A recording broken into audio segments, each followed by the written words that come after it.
And we read in Genesis that when God created man, he said, it's good.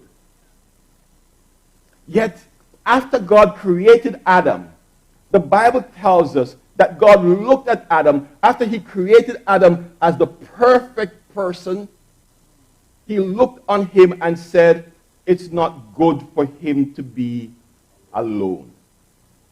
Because God is a relationship God, and the relationship God created man in his own image, so man is also a relationship being.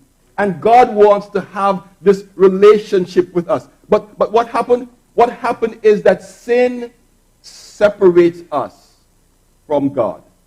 And because sin separates us from God, there is this gulf called sin that prevents us from being in unity with God. And there is just one way that we can bridge this gap, because we can't do it on our own. We heard this morning, Ephesians 2, verse 8 and 9, for by grace have we been saved through faith, and that not of ourselves, it is the gift of God, not of works, lest anyone should boast.